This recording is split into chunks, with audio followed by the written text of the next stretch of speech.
아무래도 천공 사건에 대해서 또 궁금해하실 것 같아요. 지금 뭐 아시는 분들은 이제 뭐 다 아시겠지만 이제 크게 두 갈래로 그간의 조사를 받아왔고 네. 군사기밀 유출 부분에 대해서는 국방부 검찰단에서 이제 기소를 했고, 네. 자, 그거는 이제 재판 기일도 잡혔죠. 네. 언제죠? 9월 12일. 9월 12일 잡혔고, 네. 그다음에 이제 경찰 천공 의혹 조사 부분은 지금까지 아까 말씀하신 대로 4번 조사를 아니 이제 네 번째 네 조사를 번째 조사를 이제 앞두고 있다 이거죠. 예. 그래서 그 부분은 원래 이번 주에 받을 예정인데 뭐 태풍 때문에 연기가 됐다고요? 태풍 때문에.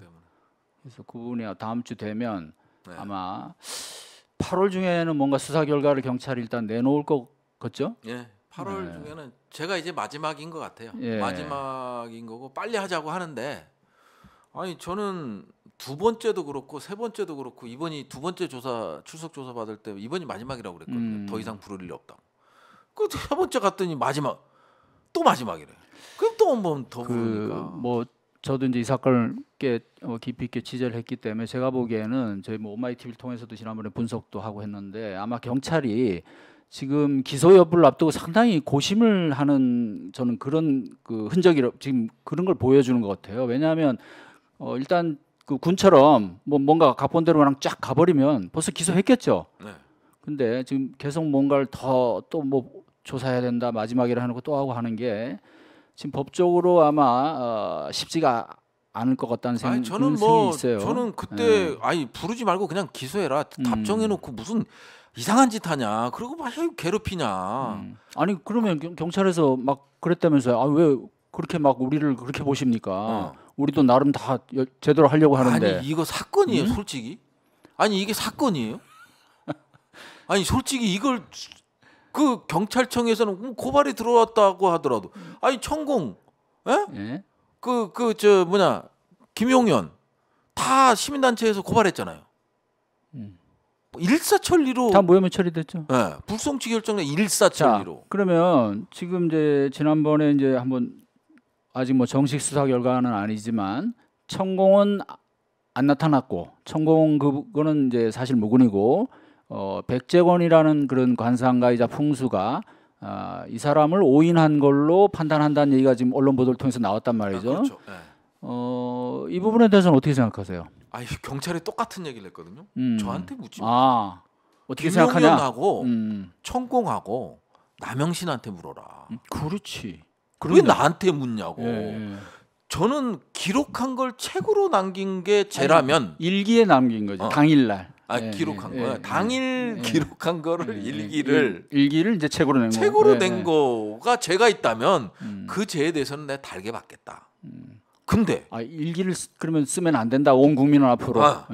아니 그거에 대해서는 내가 달게 받겠지만 아니 내가 천공이 안 났다 갔다면 어떡하실 것 같습니까? 그걸 왜 나한테 묻냐고요.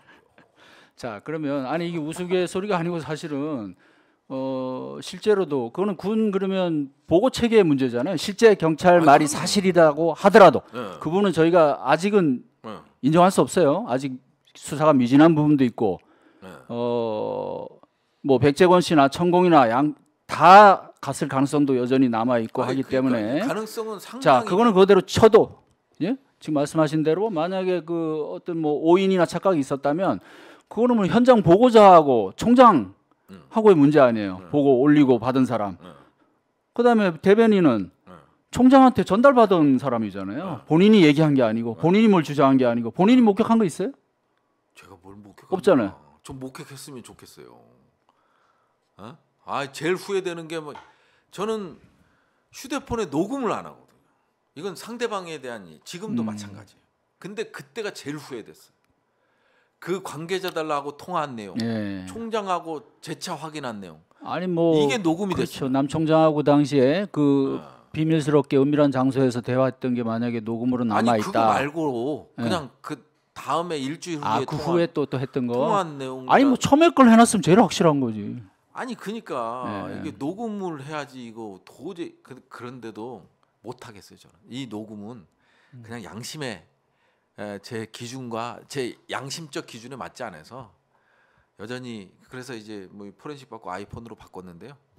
자, 어쨌든 뭐 군사기밀하고는 별개로 이 사건 지금 경찰 수사는 좀 더 논쟁적일 것 같고 사실 뭐 군사기밀 수사는 뭐 사실 저희가 언급할 가치도 없는 것도 한편으로는 근데 이 천공 부분은 여러 가지 법리적인 문제가 있을 것 같아요. 이제 설사 허위 사실이라고 인정을 한다고 해도 수사기관에서 이것이 명예훼손죄가 성립이 되려면 또 몇 가지 그 요건이 있단 말이죠. 어떤 고의성부터 해가지고 뭐 공연성이나 뭐 이런 여러 가지 요소들이 있는데 이런 것들이 과연 충족이 되느냐. 글쎄 저희 같이 기자 생활을 좀 오래 한 사람이 보기에도 이거는 참 성립되기가 쉽지 않을 것 같다. 다만 이제 뭐 지금 이제 또 하나 뭐 정보통신망에 의한 뭐 명예훼손 그 부분이 있는데 그 부분은 또 뭐 어떤 식으로 엮을지 모르겠어요. 그 부분은 이제 다른 뭐 또 언론 인터뷰나 뭐 이런 것들하고 또 이제 뭐 맞물리는 게 있고 한데 어쨌든 본질적으로는 사실은 이게 뭐 당사자 말도 사실 말이 좀 안 되는 이런 사건이고 그래서 그 부분에서 어쨌든 제가 뭐 약간 희망적으로 관측을 한다면 경찰이 이렇게 계속 조사를 더하고 오래 끈다는 거는 그만큼 처리하기가 좀 자기네도 쉽지 않은 게 아니냐 하는 생각이 좀 들어서 그거는 희망이 아니에요. 아 그래요? 이렇게 고문해놓고 예? 고문해놓고 무혐의? 아니 저는 기소를 바랍니다. 그냥 원래 정해진 아니 뭐 기소로 아니 가려고 하겠죠. 아니 그러니까 기소를 해서 저도 김용현이 불러보고 그다음에 김대기 실장 불러보고 천공 불러보고 이제 뭐 수행비서 불러보고 아니 이제 재판에서 이제 재밌는 일이 또 벌어지겠죠. 아니 그러니까 불러보고 다 불러야죠. 이제 불러서 저는 그래서 이게 사실은 전화에 누구 수사관 그다음에 번호가 뜨잖아요. 저 멘탈 강하거든요. 근데 스트레스 엄청 받아요. 조사 받을 땐 스트레스 안 받는데 그 과정까지 이런 것들이 이제 계속 이루어지는 거고 이런 심리를 더 잘 아는 게 군검찰, 방첩사, 그다음에 경찰이잖아요. 저 13kg 빠졌어요. 근데 이 상황에서 무혐의? 말도 안 되죠. 교통비라도 주면서 무혐의를 아니 근데 왜 자꾸 본인이 그렇게 자꾸 부정을 해요? 수사기관 아직 결론도 안 내고 있는데.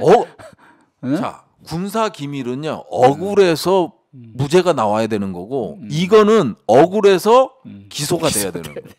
알겠습니다. 재판장에서 난 그 천공이란 인간하고 다 봐야겠어요. 남영신도 억울해서라도 반드시 기소를 당해서 법정에서 가려보겠다. 억울한 게 딱 두 가지예요. 군사기밀 누설은 아니 제가 책 2페이지 반을 이 누설 혐의로 이제 했는데 아니 내용 보세요 내용. 아니 이게 그건 뭐 상식 있는 국민이면 누구나 판단을 할 아니 겁니다. 그러니까요. 신문만 읽은 사람이면 다 판단하는 거 이미 이루어지고 있는 사건이잖아요. 그때 당시 안 이루어진 것들에 대해서는 기밀이 될 수 있지만 그렇죠. 그리고 이미 또 대부분 보도가 된 사안이고 이전에. 그래서 이런 것들을 군사기밀로 치부를 한다면 영원히 대한민국은요 표현의 자유. 아마 그 점에서 저는 이제 이번 사건을 부승찬 사건이라고 이름을 짓고 싶은데 역사적으로 남을 것 같아요. 정말 우리 민주화 역사가 지난한데 이 수십 년 민주화 역사에서 갑자기 퇴행해서 아주 그 상징적으로 우리 민주주의가 정말 후퇴했다는 걸 보여주는 이런 사건으로 아마 기록이 되지 않을까 저는 그렇게 생각하고요. 좀 많이 힘드시겠지만 그래도 역사의 한 주인공으로 남을 수 있다는 이런 자부심도 좀 가지시고. 너무 이게 격려하지 마세요.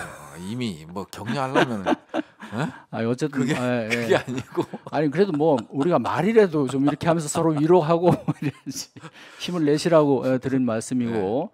자 잠깐 천공 경찰 수사 얘기를 했는데요. 이제 시간이 다 돼서 마무리를 해야 될 것 같습니다. 이번 어쨌든 이 항명 사태가 본질이 아닌데 어쨌든 이 항명 사태로 이제 번지고 있는 이 해병대 사건을 보면서 저는 그 박근혜 정부 때 2014년에 일어났던 그 세월호 사건이 오버랩이 되는데 사실 이제 세월호 사건 이 처리 과정 그다음에 그 이후에 여러 가지 그 정부의 어떤 그런 미진한 또는 무책임한 모습들 이런 것들이 결국은 정권을 무너뜨리는데 이게 일종의 그 방아쇠 역할이 된 거잖아요. 그때 돌이켜 보면 그때 대검 형사부장하고 그다음에 그 광주지검 사건을 처음에 수사를 맡았던 거기서는 이걸 제대로 좀 하려는 움직임이 있었어요. 그래서 해경 지휘부 전부 형사처벌하려는 그런 방침을 세우고 했거든요. 근데 그 문제로 결국은 청와대하고 부딪혀요. 그 당시 거기에 맞섰던 대검 형사부장은 그 다음 인사에서 완전히 좌천되고 물먹고, 거기 광주지검 거기 간부도 역시 물먹고. 근데 그때 청와대가 아마 우병우 민정비서관이었던 기억이 나는데, 거기서는 이제 이게 정권에 미치는 어떤 그 타격. 응? 왜냐하면 지휘부까지 자꾸 올라가면 이것이 이제 결국은 정권에 이게 돌아오는 거잖아요. 지휘 책임 뭐 이런 문제들이. 장관 뭐 올라가고 할 거고. 그러면 그 당시에 뭐 나중에 드러났지만 청와대에서 뭐 초기에 얼마나 그 쓸데없는 그 지시부터 해서 온갖, 오히려 그 초동 어떤 그 저 처음에 해경들이 활동하는데 방해가 되고 이런 것들이 많이 나중에 드러났잖아요. 이번 사건 역시 뭔가 지금 제대로 사건을 조사하려는 이런 군인에 대해서 항명이라는 그런 무거운 칼을 정말 갖다, 아까 뭐 등에다 칼을 꽂는다는데 이런 식으로 처리하는 거. 야, 이거 이 정권에 위해서 어떻게 생각하는 뭐인지 모르지만 제가 보기엔 상당히 정말 위험한 그런 징후가 될 수 있겠다 이런 생각이 듭니다. 자, 마지막으로 한 말씀 하시고 오늘 정리할까 합니다. 예. 참 이렇게 군을 사랑하는 한 사람으로서 해병대 수사단장 사건을 보면서 참 안타깝다는 생각이 들고요. 그리고 이제 해병대는 그래도 이게 우리 3군 체제이긴 하지만 이제 4군으로 가니 어쩌니 이런 얘기겠지만, 그래도 이제 해병대 정신이라는 게 늘 군인들의 본보기가 되어왔던 게 사실이거든요. 근데 그런 해병대가 위에서부터 무너지고 있다. 해병대 사령관한테 한 말씀 드리고 싶어요. 예. 당신의 부하다. 예. 설령 이 부하가 어떤 혐의를 받더라도 끝까지 지켜주는 거, 어깨 동무해주는 게 사령관의 역할이다. 그게 군의 역할이다. 그리고 사법적인 부분은 사법적인 판단에 따르면 된다. 그런 면에서 상당히 안타깝고, 그리고 국방부 장관, 안보실 휘둘리지 마라. 더 잘 나가봐서 뭐 하겠냐. 이런 말씀을 좀 드리고 싶어요. 지금 국방부 장관이 보여준 거, 이런 것들 생각해 보세요. 그 우길기가 아니다 라는 발언부터 시작을 해서 수없이 많은 발언들이 있었잖아요. 그건 장관감이 아니에요. 자격이 없어요. 이미. 그런 사람한테 뭐하러 충성을 하냐. 그럴 필요 없다.